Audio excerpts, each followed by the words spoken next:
Hola a todos los amantes y curiosos de la historia. Bienvenidos a mi canal. Hoy os traigo la vida de Miguel I de Rusia. Él fue el primer Románov que se sentó en el trono ruso, dando así paso a una conocida dinastía que sería famosa por su trágico destino, poniéndose así fin, con su llegada al poder, a un periodo de gran inestabilidad que se vivió en Rusia, llevando a cabo una serie de importantes reformas que cambiarían el rumbo del país. Pero también sería un zar un tanto débil, que estaría muy influenciado por sus padres. Esta biografía es realizada por petición de Claudia Tenaba,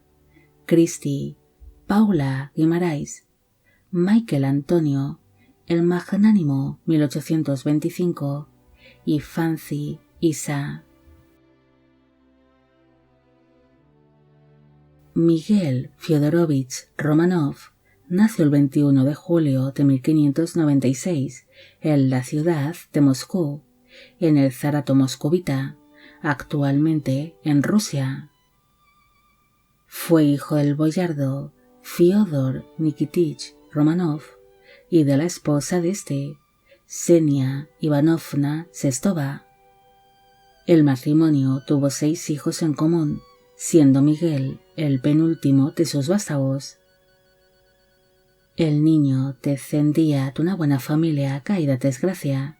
Su padre era un reconocido militar y diplomático ruso, siendo recordado por ser el primero en llevar de forma oficial el apellido Románov, aparte de que era sobrino de la zarina Anastasia Romanovna Zaharina, quien había sido la primera y amada esposa del primer zar Iván IV de Rusia, más conocido como Iván el Terrible, además de que llegó a ser tutor de su primo, el futuro zar Teodoro I de Rusia. En cambio, su madre era descendiente de una familia de ricos y poderosos terratenientes rusos, aunque según algunas versiones, en realidad, ella era una hija ilegítima que había tenido dicho zar con una de sus amantes, una mujer llamada Maybi. Aunque el niño nació dentro de la alta nobleza rusa, su infancia no sería un cuento de hadas. Hacia el final del reinado de su primo, el zar Teodoro I, la familia Románov empezó a caer en desgracia, debido a que dicho gobernante era demasiado débil y enfermizo, dejándose las riendas de la gobernación entre las manos de su cuñado, Boris Godunov, quien empezó a apartar a los Románov y a otras familias boyardas del poder, al considerarlos como grandes rivales, ya que como el zar Teodoro no tenía hijos, Boris ambicionaba el poder sentarse en algún momento en el trono ruso cuando dicho zar falleciese. En el año 1598, el zar Teodoro acabaría falleciendo, teniendo para entonces Miguel apenas 1 año y medio cuando esto ocurrió. Tras producirse la muerte del zar Teodoro sin hijos, su cuñado Boris se sentó en el trono ruso como tanto había ambicionado, y poco a poco iría deshaciéndose de todo aquel que suponiese ser una amenaza para poder conservar su trono, como ya había hecho supuestamente años atrás con el zarevich Dmitri,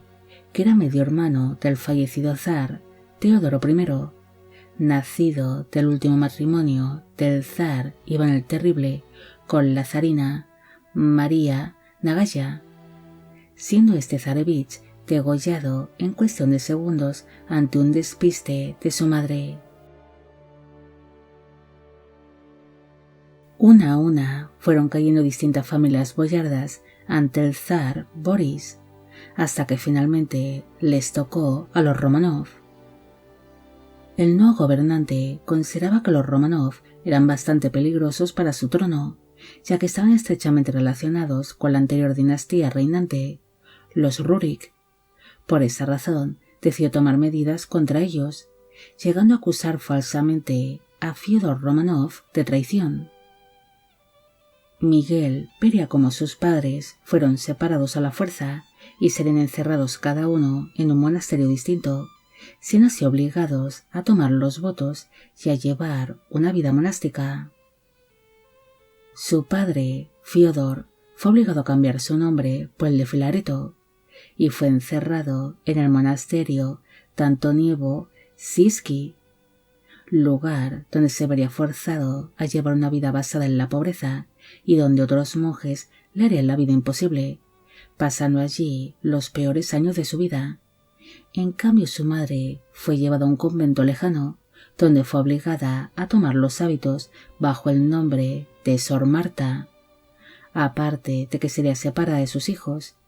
aunque para entonces tan solo Miguel y su hermana Tatiana eran los únicos sobrevivientes de los 6 hijos que el matrimonio había tenido en común.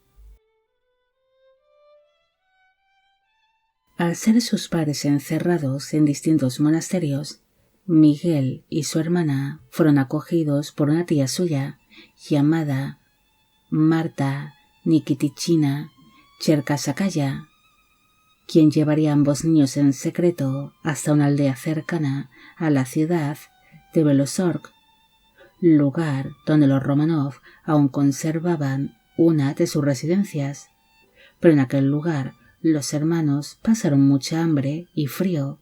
debido a que tenían que vivir prácticamente ocultos en aquella residencia para no llamar la atención y evitar ser vistos por los lugareños,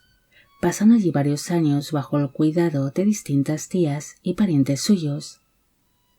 Finalmente, ambos hermanos acabarían siendo descubiertos por las autoridades y serían llevados hasta donde se encontraba su madre, siendo así también encerrados tras los muros de aquel convento. Miguel se habría obligado a pasar su infancia y gran parte de su adolescencia en aquel convento, donde llevaría una estricta vida religiosa, siendo habitual para él el acompañar a su madre durante sus labores y servicios religiosos. Pero el hecho de estar privado de libertad y el tener que vivir bajo el control de aquellas estrictas monjas le acabaría afectando psicológicamente, convirtiéndose en un muchacho que estaba demasiado apegado a su madre, la cual llegaría a ejercer una gran influencia sobre él, siendo incapaz el muchacho de actuar o de pensar por sí solo, dependiendo de su madre para todo. Mientras Miguel permanecía encerrado junto a su madre en aquel convento, Rusia ya llevaba varios años sumergida en la conocida época de la inestabilidad o periodo tumultuoso,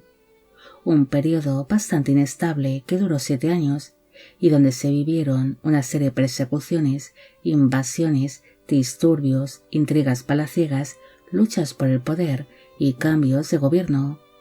viviéndose una serie de importantes acontecimientos que cambiarían el curso de la historia rusa, como por ejemplo la aparición del falso Dmitri, un hombre que aseguraba ser el asesinado zarevich Dmitri,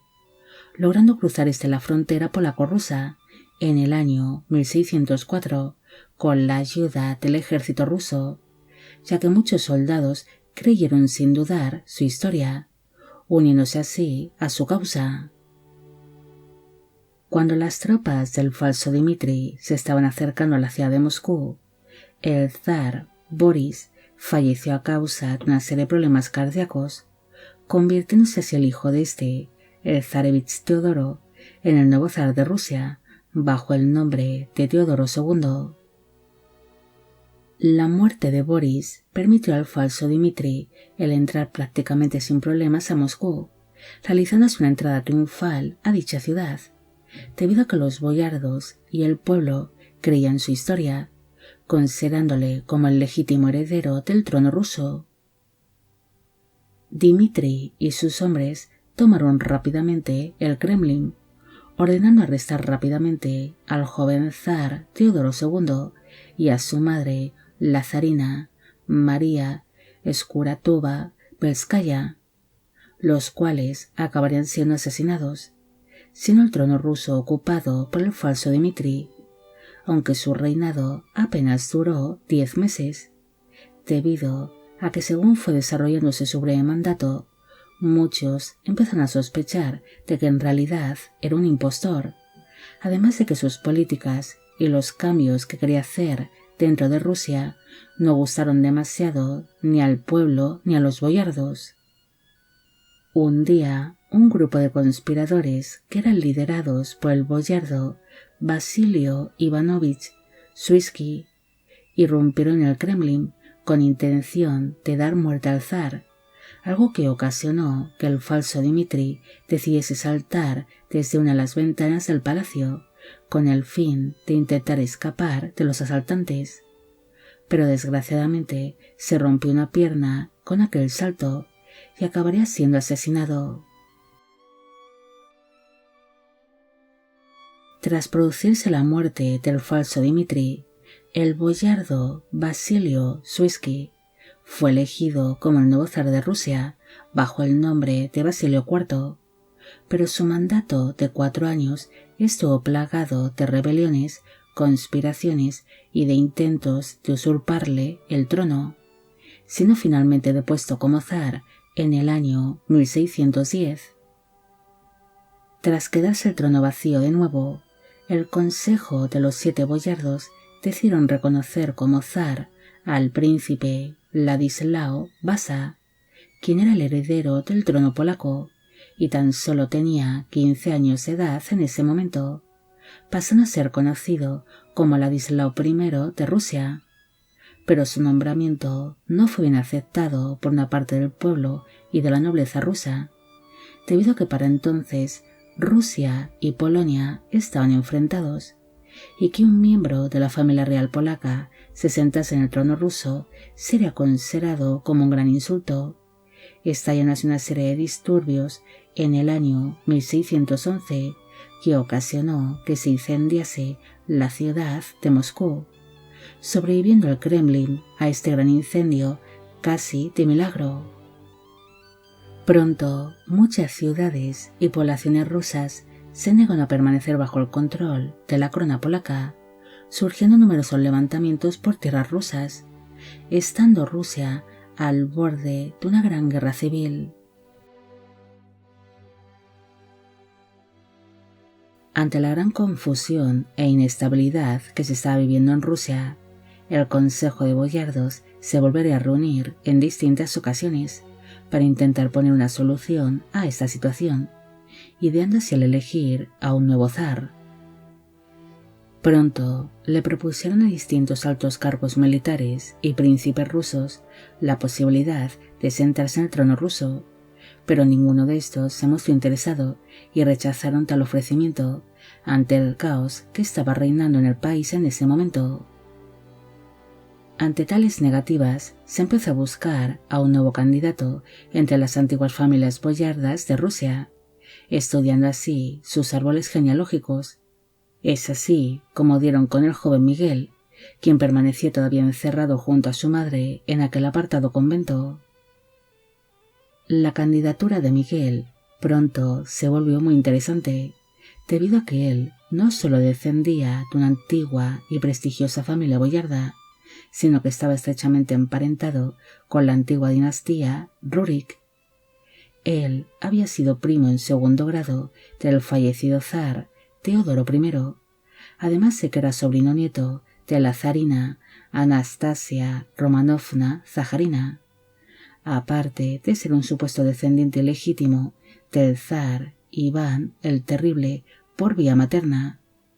Además, su padre, el boyardo Fiódor, había sido nombrado en el año 1609 como patriarca de Moscú y de toda Rusia, convirtiéndose en el principal representante de la Iglesia Ortodoxa rusa, bajo el nombre de Filareto I. Así que, teniendo en cuenta todo esto, Miguel se convirtió en el candidato ideal para sentarse en el trono ruso, con el fin de que su reinado reconciliase al pueblo y que pusiese fin a aquella gran inestabilidad que estaba dividiendo a Rusia. El 23 de marzo de 1613, una serie de emisarios que representaban al Zensky Sobor, que era el parlamento compuesto por miembros de la nobleza rusa y que habían decidido nombrar a Miguel como zar, se presentaron en el monasterio de Ipatiev. lugar donde se encontraba encerrado el nuevo gobernante junto a su madre, comunicándole así al joven su nombramiento como el nuevo zar de Rusia. Al escuchar tales palabras, su madre, la monja Marta, se mostraría desesperada y se negó a que su hijo asumiese el poder, ya que estaba segura de que acabaría siendo asesinado. Incluso se dice que entre lágrimas le suplicó a su hijo de que rechazase aquel cargo, haciendo así dudar a Miguel, quien tuvo que tomarse unos días para meditar sobre su decisión definitiva. Finalmente, el joven zar y su madre fueron convencidos por el arzobispo de Riazán para que aceptasen aquel nuevo cargo, convirtiéndose así oficialmente Miguel en el nuevo zar de Rusia bajo el nombre de Miguel I, teniendo para entonces tan solo 16 años de edad. Tras aceptar la corona rusa, Miguel partió hacia la ciudad de Moscú para que se celebrase su coronación, pasando así por distintas ciudades rusas, donde recibiría una buena bienvenida por parte del pueblo, al ser visto como la última esperanza que le quedaba a Rusia para restablecer la paz. Para tener una buena gobernación, el joven zar recibió la bendición de su madre, quien le entregaría el icono de Nuestra Señora de San Teodoro, convirtiéndose este en la reliquia sagrada de la dinastía Romanov. Es por ello que distintas zarinas y grandes duquesas asumieron el apellido patronímico de Fiodorovna cuando se casaron, en honor a la Virgen representada en dicha reliquia. Finalmente, Miguel acabaría siendo coronado el 22 de julio de 1613 en la Catedral de la Dormición del Kremlin, en Moscú, iniciándose así oficialmente el mandato de la dinastía Romanov. Nada más asumir el poder, muchos se percataron de que Miguel era un muchacho carente de personalidad y de mente muy frágil, que era completamente dominado por su madre, la monja Marta, quien ejerció una gran influencia y control sobre su hijo, siendo su progenitora y la familia de ésta los que llevaron las riendas de la gobernación durante sus primeros años de reinado. El zar sería descrito cuando se sentó en el trono ruso como un joven que había recibido una pésima educación, ya que para entonces no sabía apenas ni leer ni escribir, además de tener una salud un tanto delicada tras haber pasado tantos años encerrado en aquel monasterio junto a su madre. El zar sería considerado como un muchacho demasiado inexperto para asumir la gobernación, aparte de que era bastante manipulable. Según sus contemporáneos, él era un joven muy inteligente, pero sufría de continuos estados de melancolía que ocasionaban que tuviese una mentalidad un tanto frágil. También se decía de él que era muy bondadoso por naturaleza, gentil y piadoso. Es más, en su interior no guardaba ni el más mínimo rencor ni ningún ápice de crueldad, pese a sus años de encierro, y como ya había pasado anteriormente con uno de sus antecesores, su supuesto abuelo, el zar Iván el Terrible. Aunque Miguel también sería descrito como un muchacho muy aburrido y demasiado simple, que no daba ni el más mínimo problema, siendo casi inapreciable su presencia. Las primeras medidas que se tomaron con su llegada al poder fue la de expulsar a los invasores extranjeros de Rusia, logrando así firmar una serie de tratados de paz tanto con el Imperio sueco como con Polonia, aunque las negociaciones con este último se alargaron bastante, debido a que los polacos se negaban a abandonar territorio ruso y el trono, ya que el príncipe Ladislao Vasa aún se consideraba como el legítimo zar, entregándose una cuantiosa suma de dinero a los polacos para que éste abandonase sus aspiraciones hacia el trono ruso. Otra de sus primeras tareas como gobernante fue la de acabar con cualquier rival que amenazase su puesto como zar, eliminando así el rastro que aún quedaba del falso Dmitri y de sus antecesores, ya que durante el periodo tumultuoso llegaron a aparecer hasta 3 Dmitris distintos. Nada más sentarse en el trono ruso, se le empezó a buscar al joven zar una esposa, llevándose así a cabo en el año 1616 un desfile de novias, donde se presentaron una serie de jóvenes casaderas procedentes de distintos puntos de Rusia y que eran descendientes de importantes familias boyardas. Durante aquel desfile, Miguel se fijó una joven llamada María Ivanovna Klopova, quien fue elegida finalmente como prometida del zar. Aquella muchacha fue instalada en el Kremlin junto a su propia madre y una de sus tías, además de que se celebraron una serie de ceremonias para oficializar su compromiso, adoptando así su prometida el nombre de Anastasia, en honor a la tía abuela de Miguel, la zarina Anastasia Romanovna Zaharina. Miguel se mostró encantado con su prometida y era más que evidente que se sentía muy atraído hacia ella, además de que entre ambos jóvenes había surgido una buena relación, algo que apuntaba de que su unión podría ser feliz. En cambio, su madre, la gran monja Marta, mostró su desagrado hacia Anastasia y hacia la familia de ésta, considerando que su hijo podía haber encontrado una prometida mejor. Un día, durante una ceremonia que se realizó dentro de la corte, Anastasia acabaría vomitando en público, ordenándose de inmediato que fuese llevada hasta sus aposentos privados.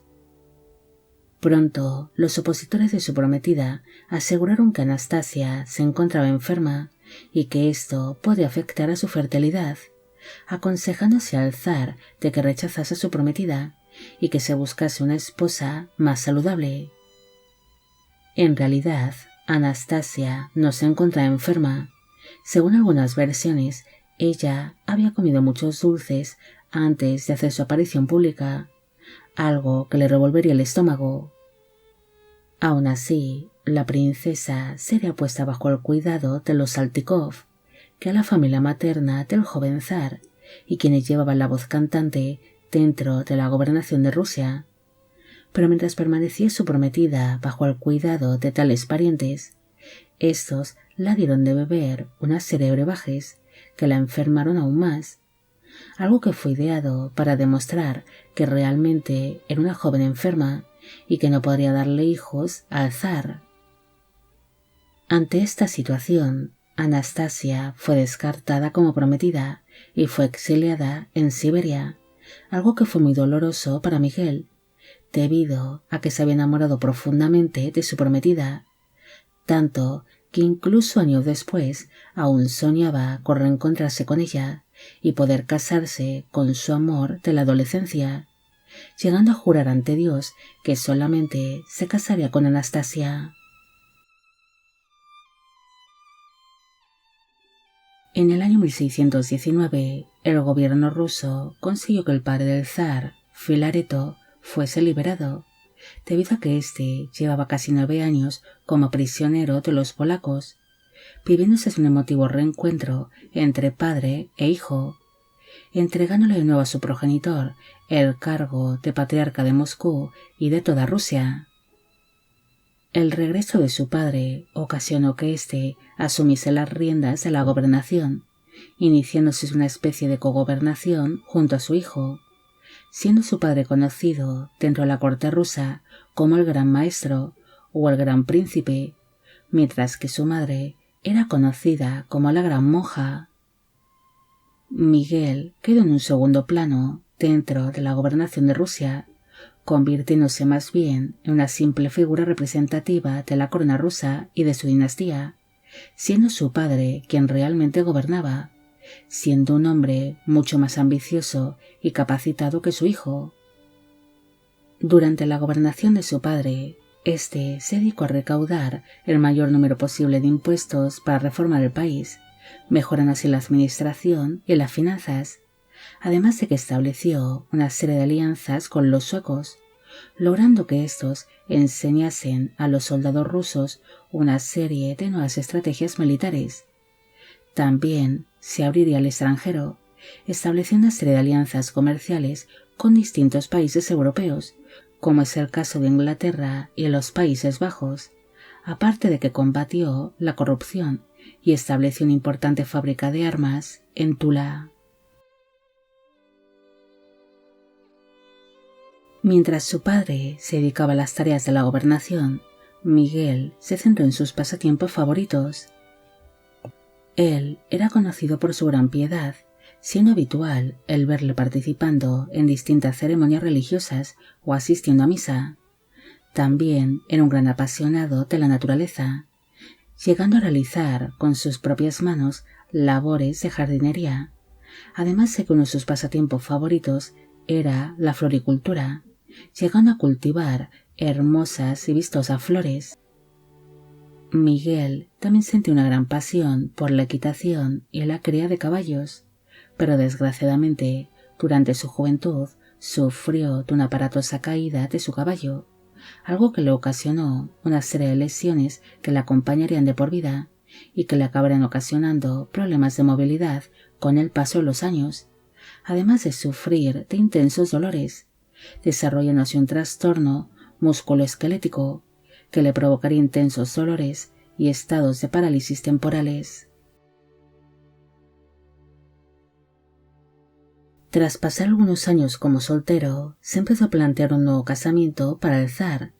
algo que no le haría demasiada gracia a Miguel, quien había jurado que tan solo se casaría con su amada Anastasia.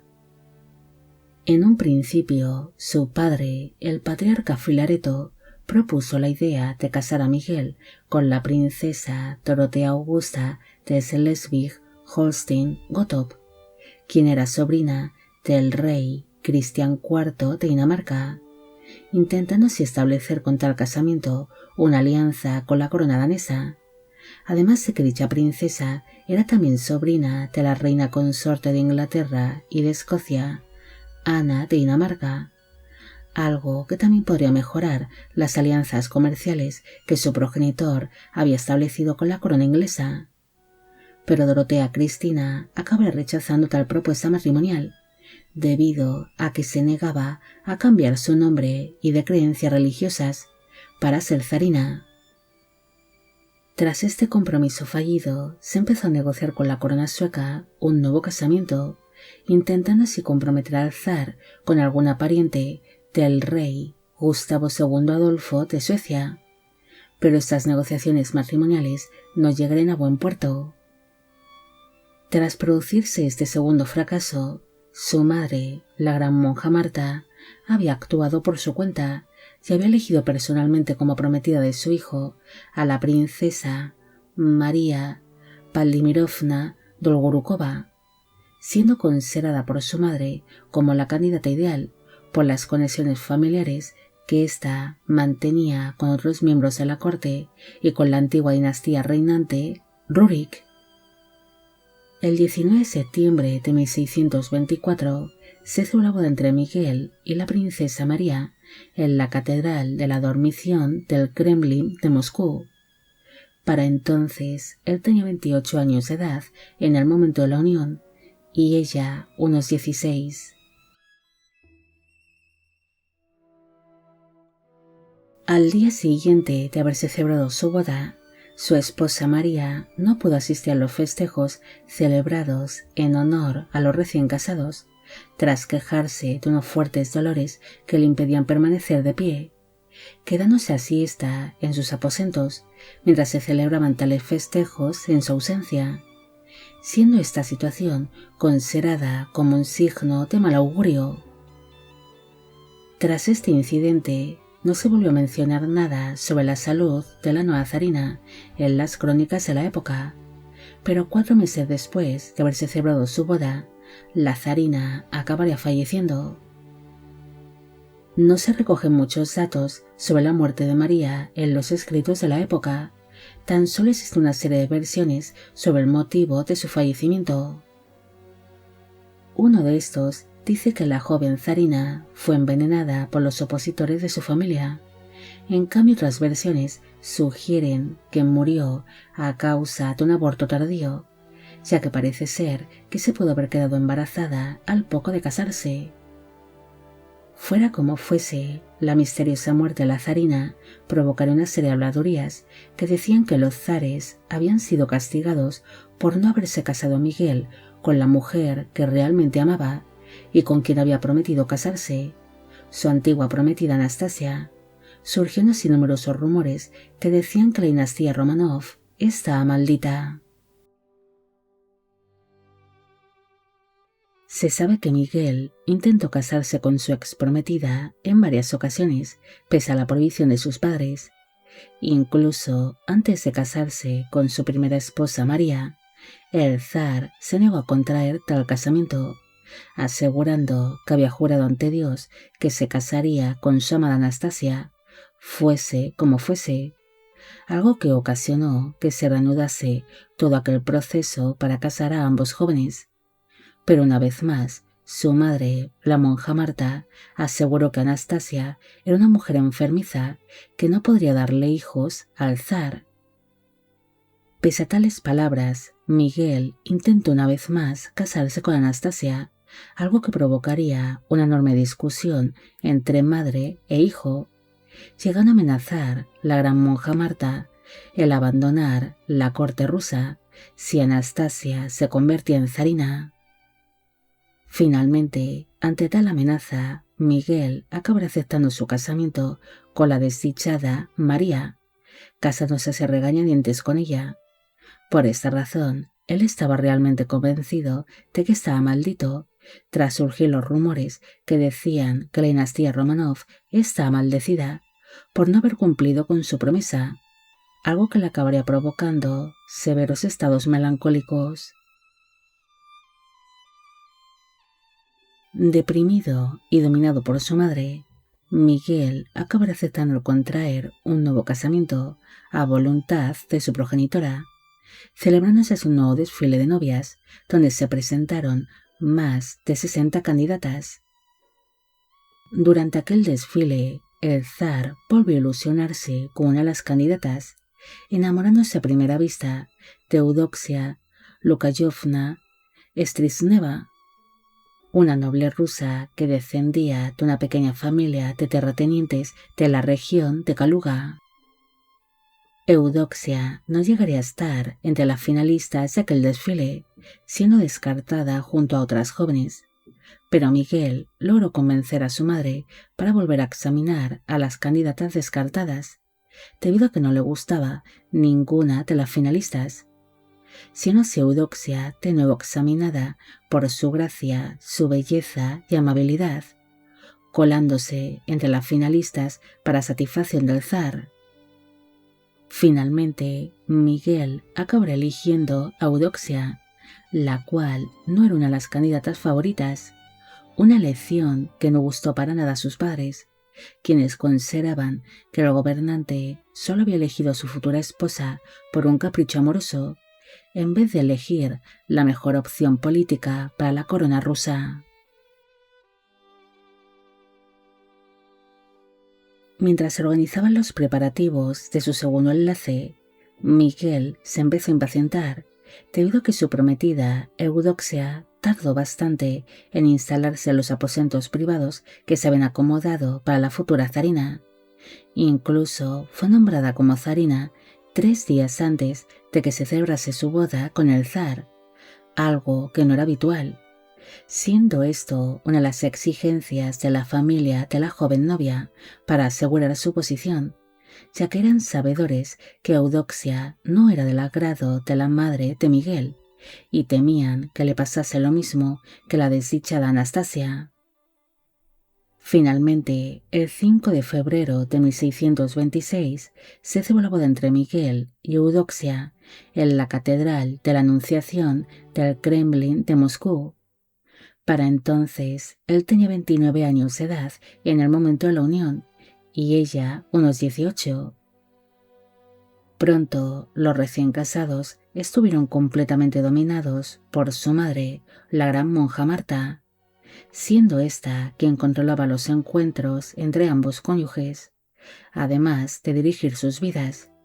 Incluso exigiría que su nuera la acompañase en todo momento, convirtiéndose ésta en su sombra, además de que tenían que compartir los mismos confesores. Aparte de que su madre sería la que se ocuparía de dirigir la crianza y la educación que recibirían sus futuros nietos, algo que ocasionó que los zares no tuviesen ni voz ni voto en todo lo relacionado con sus futuros hijos. Pese a estar todos sus movimientos y encuentros íntimos controlados por su madre, los zares pronto empezaron a traer a sus hijos al mundo,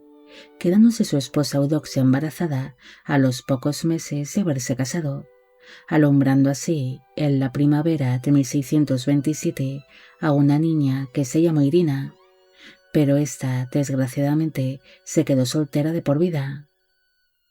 En el año 1628 nació Pelagia, pero esta falleció durante la infancia. En el año 1629 nació Alejo, quien llegó a ser zar de Rusia bajo el nombre de Alejo I. En el año 1630 nació Ana, quien también permaneció soltera,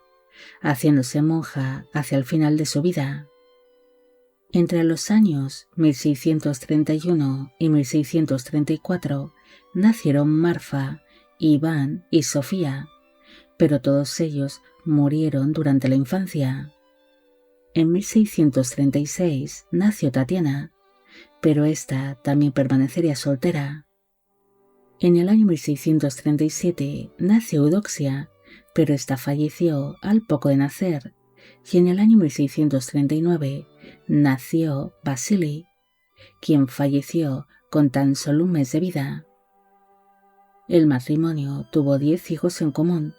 llegando tan solo 4 de ellos a edad adulta. Mientras iban llegando sus hijos al mundo, en el año 1632, el gobierno ruso perdió la oportunidad de recuperar los territorios que habían sido cedidos a los polacos con motivo del tratado de paz que habían firmado ambos países entre sí en el año 1618, la paz de Deulino. Estallándose un nuevo conflicto entre Rusia y Polonia, la guerra Smolensk. Pero este conflicto sería un gran desastre para los rusos, perdiendo una serie de importantes poblaciones ante los polacos. Además, con motivo de tales conflictos, el antiguo zar de Rusia y ahora rey Ladislao IV de Polonia reclamó el trono ruso durante el transcurso de aquella guerra. En el año 1634 falleció su padre, el patriarca Filareto, algo que ocasionó que Miguel decidiese reunir al Consejo de Boyardos para notificarles que asumiría la gobernación de Rusia en solitario, algo que fue muy sorprendente para todos, debido a que el zar tenía ya para entonces 38 años de edad y jamás había gobernado, siendo un hombre que siempre había estado dominado por sus padres. Una de sus primeras decisiones como gobernante en solitario fue la de poner fin a la guerra que se estaba librando contra Polonia, firmándose así el Tratado de Polenovka. Incluso ordenó retirar de inmediato a las tropas rusas del frente y les ordenó regresar a Rusia, además de que entregaría una cuantiosa cantidad de dinero a los polacos como compensación por haber iniciado su padre aquella guerra, a la cual el zar consideraba sin sentido, consiguiendo así también que el rey polaco Ladislao renunciase definitivamente a sus aspiraciones sobre el trono ruso, reconociendo a Miguel como el legítimo zar de Rusia. Tras establecer de nuevo esta paz con Polonia, Miguel se centró en gobernar Rusia. Durante su mandato en solitario se fortaleció la servidumbre, aunque no se consolidó en Rusia hasta años después, durante el reinado de su hijo Alejo. Pero durante el mandato de Miguel se endurecieron las leyes de los campesinos y siervos, además de que se les arrebataron parte de los pocos derechos que tenían. El zar impulsó una serie de reformas militares, aparte de crear diferentes regimientos al estilo europeo, y permitir a soldados extranjeros el poder unirse a sus filas. Miguel también fomentó la industria, centrándose en la fundición de hierro y en la fabricación de armas, estableciendo así interesantes contratos comerciales con distintos empresarios extranjeros. El zar también se interesó por la exploración de las tierras que rodeaban a sus dominios, enviándose una serie de exploradores que descubrieron nuevos territorios en Siberia, los cuales fueron anexionados a Rusia. También ordenó construir enormes fortificaciones en las fronteras, con el fin de proteger sus dominios de las incursiones de los tártaros de Crimea. Miguel siempre priorizó la estabilidad interna del país que las arriesgadas expansiones territoriales que le proponían los boyardos o distintos altos cargos militares. Por esta razón, hacia el final de su reinado, rechazó aceptar la fortaleza de Azov. Cuando el ejército ruso la capturó durante una de sus exploraciones militares, debido a que no le interesaba el iniciar una guerra contra el Imperio Otomano. Hacia el final de su vida, Miguel se vería afectado por su pésima salud. Él sufría para entonces de escorbuto y de hidropesía, además de que se vería muy afectado por una severa depresión que le acompañaría durante sus últimos años de vida. El zar siempre había sido una persona que tenía una gran tendencia a sufrir de estados depresivos, pero la muerte de su último hijo, Vasily, afectó mucho al matrimonio, sumiéndose tanto él como su esposa en una profunda tristeza. El gobernante también se vería muy afectado por la lesión que sufrió de joven al caerse de su caballo, sufriendo de problemas de movilidad y de una continua parálisis que le impedía caminar con normalidad, necesitando constantemente ayuda para poder desplazarse. El zar pasaba sus días encerrado en sus aposentos privados, donde se dedicó a la mecánica y a la relojería, pasando allí muchas horas sentado, aunque también intentaba asistir a misa a diario. Hacía una serie de apariciones públicas pese a no poder moverse con normalidad, siendo un zar que gozó siempre de una gran popularidad entre el pueblo, que le vería como un gobernante amable y cercano, que recibía a todo aquel que se acercase a él, siempre con una sonrisa. Miguel siempre fue un hombre muy enfermizo, pero su estado de salud se vería seriamente afectado por un gran disgusto. Todas las hijas del zar permanecieron solteras, pero el gobernante sí tuvo la intención de casar a su hija mayor, Irina, quien era su favorita, intentando que ésta se casase con el conde Valdemar Christian de Schleswig-Holstein, un hijo morganático que había tenido el rey Cristian IV de Dinamarca, con su segunda esposa, Kirsten Munk. Se sabe que a Miguel le caía bastante en gracia el conde Valdemar, por eso puso mucho empeño en negociar personalmente el casamiento de su hija favorita. Incluso se mostró muy feliz cuando dicho conde visitó la corte rusa con motivo de tales negociaciones, tratándole como si fuese ya su yerno. Pero Valdemar acabaría rechazando tal casamiento debido a que no quería renunciar a sus creencias religiosas para poder casarse con Irina. Miguel, quien realmente deseaba tal casamiento, intentó convencer al novio, algo que ocasionó que ambos llegasen a mantener una acalorada discusión sobre religión. Pero aún así, el conde seguiría negándose a casarse con la hija mayor del zar. Al no ceder, Miguel intentó retener a Valdemar en Rusia y ordenó que fuese puesto bajo arresto domiciliario, viéndose obligado a intervenir en estos asuntos el propio padre del conde, el rey Cristian IV de Dinamarca. Pero aún así, el zar se negó a liberarlo. Este enorme disgusto afectó mucho a la ya debilitada salud del gobernante, quien acabaría falleciendo el 13 de julio de 1645, a los 48 años de edad, en el Kremlin de Moscú. Tras producirse su muerte, el conde Valdemar fue liberado, regresando así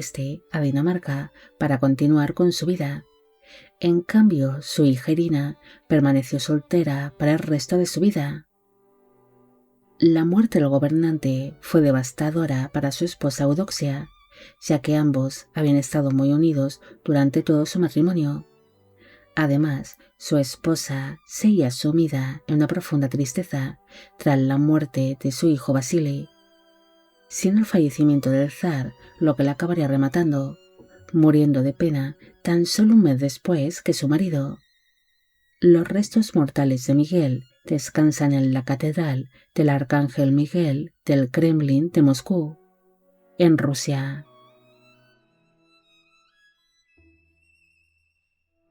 Miguel pasará a la historia por ser el primer zar de la dinastía Romanov que reinó en Rusia, dando así origen a una trágica dinastía que es considerada como maldita por algunos, debido al trágico destino que sufrieron algunos de sus miembros, especialmente la familia de los últimos zares de Rusia. Miguel también es recordado por ser un gobernante débil y manipulable, permaneciendo por muchos años dominado completamente por sus padres, quienes serían los que dirigieron tanto el país como la corte y la vida del zar, siendo tan solo un títere entre sus manos. Aunque después de producirse la muerte de su padre, demostró que realmente estaba capacitado para gobernar con la ayuda de una serie de consejeros, estableciendo así las bases del futuro imperio ruso de los Romanov. Bueno amigos, llegamos al final de la vida de Miguel I de Rusia. Espero que os haya gustado esta historia y espero a que a todos los que me pedisteis de que hiciese un vídeo sobre él también. Pese a que al inicio he mencionado a las personas que hicieron esta petición, se me olvidó mencionar a dos de ellas, a Paula y a Jesús Ignacio Sánchez. Hoy me gustaría saber qué os ha parecido esta historia. Y si habéis llegado hasta aquí, me gustaría que dejarais en la cajita de comentarios la palabra dinastía, demostrando así que sois grandes seguidores del canal. Y con esto me despido. ¡Hasta la próxima!